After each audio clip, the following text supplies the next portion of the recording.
Madame, Monsieur, bonsoir et bienvenue au sommaire de votre édition. Retour sur la percée du Front National dans les villages du Tarn, une application pour simplifier la ville et une formidable leçon de vie à l'école primaire de Florentin. Et tout d'abord, un couple d'origine tchétchène a été interpellé ce matin à Albi, dans le quartier de Cantepeau, par les policiers du RAID et sans opposer de résistance. Cette interpellation, dans le cadre d'une perquisition judiciaire, pourrait être liée à l'arrestation de 8 Tchétchènes en février dernier, notamment à Albi, des hommes relâchés en août dernier.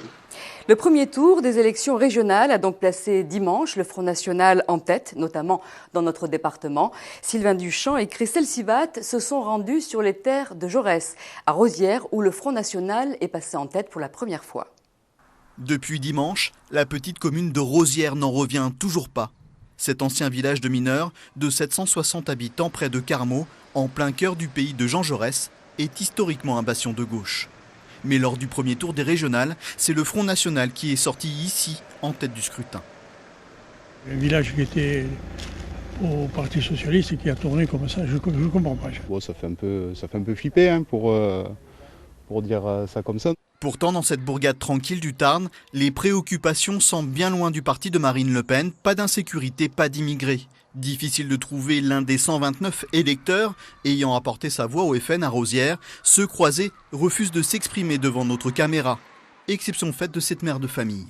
On est tellement déçus. C'est ça le problème, c'est qu'on est tellement déçus, on nous promet et il n'y a jamais rien qui arrive, quoi. Donc au bout d'un moment, voilà, il faut lever le poing et puis il faut dire stop, quoi, ça suffit. Il faut ouvrir les yeux, il faut voir que on n'est pas spécialement raciste comme le Front National voudrait dire, mais bon, je veux dire, on en a ras-le-bol que ce soit toujours les mêmes qui soient aidés. Pour cet élu départemental du canton, ce discours est totalement déconnecté du débat des élections régionales, comme les transports ou l'éducation. Si on leur explique ça, peut-être qu'on recentrera le débat. Si on leur explique que ça va mal, que ça va tout le temps mal, et s'ils sont bien sûr focalisés sur l'information directe de l'écran noir qu'ils ont en face tous les jours, effectivement, on a du mal. Tellement difficile que dans le Carmausin, la droite classique a abandonné le terrain au Front National. Dans le canton de Carmaux 1, le FN atteint désormais la barre des 30%. La journée nationale de la laïcité qui aura lieu demain est née au lendemain des attentats de janvier dernier pour une mobilisation de l'école autour des valeurs de la République. La Fédération des délégués départementaux de l'éducation nationale recense toutes les actions menées en faveur de la laïcité. L'école primaire de Florentin est un très bel exemple du vivre ensemble. Depuis 3 ans, elle accueille des enfants handicapés mentaux. Le reportage de Corinne Carrière et Nathalie Fournis. Tu veux jouer au toboggan ? Ce matin, Antonio et Lisa ont rejoint la classe de CM1, CM2. Ensemble, ils apprennent la langue des signes. Tout naturellement, les échanges se font et le dialogue s'installe. C'est intéressant d'apprendre à parler en langage des signes. Comme ça, on peut mieux communiquer avec eux.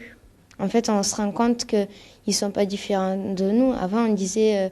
des personnes handicapées, c'est des personnes qui sont à l'IME, dans un internat. Mais en fait, pas du tout, c'est des personnes exactement comme nous. Au revoir. À bientôt. Antonio et Lisa regagnent leur classe, une classe de 8 enfants en situation de handicap mental.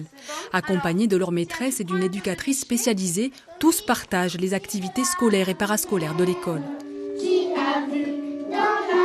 Mis en place depuis 3 ans, ce projet éducatif favorise l'intégration de ces enfants en milieu ordinaire. C'est un gros plus pour les enfants de notre classe qui font des progrès bien plus vite que ce qu'on pourrait espérer en milieu plus fermé. Et c'est aussi une chance pour tous les élèves de l'école qui apprennent la tolérance, le respect, le vivre ensemble. Et dans la cour de récréation, spontanément, tous les enfants se mélangent. Les différences s'effacent pour laisser place au jeu et à l'amitié. Le vivre ensemble prend ici tout son sens. Chacun peut se construire tout en étant à l'écoute de l'autre. Il faut apprendre à respecter l'autre, l'accepter dans sa différence. Mais c'est valable des deux côtés. Parce qu'il y a aussi des fois des enfants qui ne veulent pas jouer avec d'autres enfants. Donc il faut aussi apprendre à accepter le non, pas aujourd'hui je ne peux pas jouer avec toi, mais demain je jouerai avec toi. Donc c'est vraiment des valeurs de tolérance. Sur le plan scolaire, ces enfants font des progrès considérables, voire inespérés pour certains. 4 d'entre eux commencent la lecture et dans cet apprentissage, ils bénéficient d'une inclusion directe dans les autres classes. L'idée est simple, efficace. Une start-up toulousaine vient de lancer l'application InCity qui permet de signaler tout problème d'infrastructure. Reportage au séquestre, Nicolas Bonduel, Christophe Chassaigne. Un nid de poule ou un éclairage endommagé. L'application InCity invite les citoyens à signaler les problèmes rencontrés dans leur ville. Le séquestre, près d'Albi, est la première commune à l'avoir adopté. InCity est opérationnel depuis septembre. Là, je repère une branche qui est gênante, que je prends en photo donc. Elle est gênante sur la visualisation du panneau qui signale l'école. Là, je vais mettre problème de visibilité.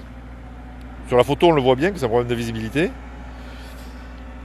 Et donc, j'ai fini. Maintenant, je dis terminé. L'application géocalise le smartphone. Le lieu du problème est automatiquement indiqué sur une carte. Un commentaire donne le complément d'information. En quelques clics, le problème est signalé. Aussitôt, un mail est envoyé au service concerné. Il y retrouve l'ensemble des informations et peut planifier une intervention. Pour le citoyen, c'est une manière plus rapide et efficace de contribuer à l'entretien de sa commune. Les déchets, c'est pas une compétence. Dans la vraie vie, je vois bien qu'il y a des gens qui viennent vous le signaler. Ils vous le signalent quand ils vous voient, parce que là, c'est les élections, parce que là, c'est la fête du village. C'est une manière de généraliser ça et de participer, de contribuer à une certaine vie publique sans que ce soit l'hyper-citoyenneté, sans se gaver de grands mots, quoi, voilà. Pour le moment, seuls quelques élus testent InCity dans leur ville, mais le séquestre va rapidement proposer à ses habitants de participer. L'application est gratuite pour l'utilisateur. Seule la mairie doit s'acquitter d'un abonnement. L'info continue sur France 3. On se retrouve demain. Très belle soirée à vous.